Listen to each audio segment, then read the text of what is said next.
বুখারী এবং মুসলিম এসেছে, আল্লাহর হাবিব রমজানের শেষ 10 দিন তিনি ইতিকাফ করতেন। কি করতেন? ইতিকাফ করতেন। ইতিকাফ করলে কি হয়? ইতিকাফ করলে প্রথম সুসংবাদ হলো, সে আমল করুক আর না করুক, তার জীবনের সমস্ত গুনাহ আল্লাহ পাক ক্ষমা করে দেবেন। সুবহানাল্লাহ।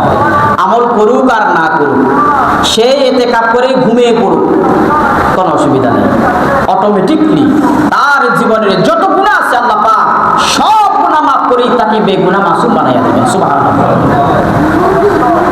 এরপরে দ্বিতীয় খুশখবরই হলো, যে ব্যক্তি ইতিকাফ করবে সে ইবাদত করুক আর না করুক, লাইলাতুল কদর তার কিসমতে নসিব হয়ে যাবে। সুবহানাল্লাহ। সে যদি ঘুমিয়েও পড়ে, লাইলাতুল কদর সে পাবেই পাবে, এতে কোনো সন্দেহ নেই। সুবহানাল্লাহ। লাইলাতুল কদর যদি কেউ একবার পেয়ে যায়, কয়বার? আপনার বয়স কত হয়েছে? কারো বয়স 40, 30, 60, 70, সর্বোচ্চ এখানে 75 বছর বয়সী লোক আছে, এর উপরে কেউ নেই আমার মনে হয়।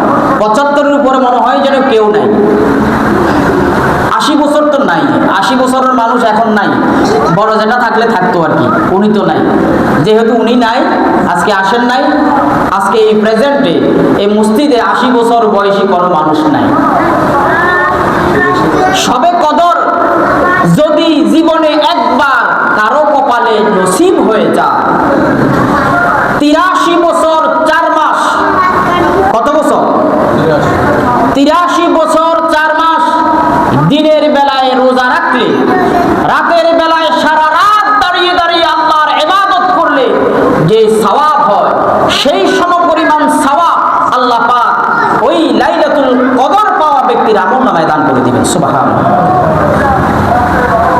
83 বছর 4 মাস, দিনে কি রোজা, রাতে কি কিয়ামুল লাইল, সারা রাত আল্লাহর ইবাদতে যারা কাটিয়ে দেন, ওই 83 বছর 4 মাস একটানা আমল করলে যে সওয়াব হয়, সেই সমপরিমাণ সওয়াব আল্লাহ পাক ওই ব্যক্তির আমলনামায় দান করবেন, যে ব্যক্তি লাইলাতুল কদর পাবে। আমরা লাইলাতুল কদরের জন্য নির্বাচন করেছি 26 তারিখ দিবাগত রাত্রিতে। এটা কিন্তু অ্যাবসলিউটলি সহিহ নয়, তবে মাশহুর একটা রিওয়ায়াত। তবে কি মাশহুর প্রসিদ্ধ একটা রিওয়ায়াত হলো 26 তারিখ দিবাগত রাত্রিতে লাইলাতুল কদর। যদিও মাশহুর হয়, তারপরেও কিছু প্রশ্ন থেকে যায়। এই জন্য আল্লাহর হাবিব মুহাম্মদ সাল্লাল্লাহু আলাইহি ওয়াসাল্লাম লাইলাতুল কদরকে পাওয়ার জন্য তিনি 10 দিন ইতিকাফ করতেন। সুবহানাল্লাহ। লাইলাতুল কদর পাওয়ার জন্য 10 দিন ইতিকাফ করতেন, যেন লাইলাতুল কদর ছুটে না যায়। এখন আমরা ইতিকাফ করার জন্য লোক পাই না। আমি খবর নিয়েছি অনেক সমাজ আছে যেই সমাজে লোক ভাড়া করে নিয়ে আসে, নাউজুবিল্লাহি মিন যালিক। ভাড়া করে ইতিকাফ করার জন্য যদি কেউ ভাড়া করে মানুষ নিয়ে আসে, ইতিকাফ আদায় হবে না। আর এটা গুনাহের কাজ। কিসের কাজ? গুনাহের কাজ। ওই সম্প্রদায়ের উপরে, ওই সমাজের উপর আল্লাহ পাকের লানত বর্ষণ হবে, আল্লাহ পাকের গজব নাযিল হবে। যেই সমাজ ইতিকাফ করার মতো একজন মানুষও নাই, ইতিকাফ করার মতো, অথচ বাইরে থেকে একটা লোককে ভাড়া করে নিয়ে আসে, ওই সমাজে আল্লাহর গজব নাযিল হবে, এতে কোনো সন্দেহ নেই। আপনি 10টা দিন, এই সমাজে একজন লোক নাই যেই লোকটা 10টা দিন আল্লাহর জন্য কোরবানি করবে, সমাজের সকল মানুষের জন্য কোরবানি করবে। আর আমরাও এমন পিচাস, মাশাআল্লাহ, এমন পিচাস। একটা লোক তার ফ্যামিলির সকল কাজকর্ম রেখে দিয়ে 10-এর স্বার্থে, কার স্বার্থে? এটা সুন্নতে মুআক্কাদা, সুন্নতে মুআক্কাদা, এই কিফায়া, সুন্নতে মুআক্কাদায় কিফায়া, এই ইতিকাফ করা। এই ইতিকাফ সমাজের প্রত্যেকটি বালেগ পুরুষের উপরে কি সুন্নতে মুআক্কাদায় কিফায়া। সবাই যদি না করেন, সবাই কি গুনাহগার হবে এবং আল্লাহ পাকের গজব নাযিল হবে। আর যদি সবার কাছ থেকে কেউ একজন অথবা 2 জন অথবা 5 জন যদি কি করে, ইতিকাফ করে, সবার কাছ থেকে সেটা আদায় হয়ে যাবে। আমরা এত পিচাস, সমাজের নিজের ফ্যামিলির কাজকর্ম রেখে সমাজের স্বার্থে, দশের স্বার্থে তিনি ইতিকাফ করছেন।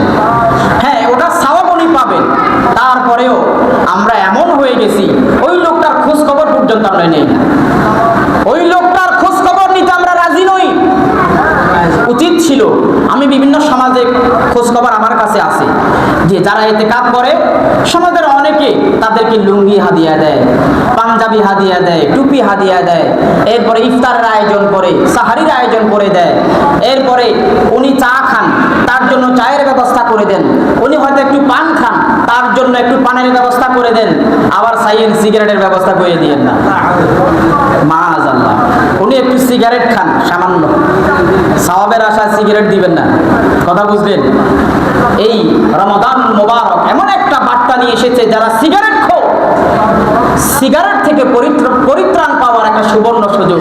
এই রমাদান মোবারকের উসিলায় সিগারেট চিরতরে বিদায় করে দিতে পারবে। সিগারেট নামক সেই ভাইরাস থেকে, সেই মাদক থেকে আপনি হেফাজত হইতে পারবেন এই রমাদান মোবারককে কেন্দ্র করে। আপনি পাবেন ইনশাআল্লাহ। এক মাস যদি আপনি সিগারেট দিনের বেলা না খান, আর যেই লোক এক মাস দিনের বেলা রোজা রাখে, একটা সিগারেটের একটা টান দেয় নাই, ওই লোক কি বাকি 11 মাস সিগারেট থেকে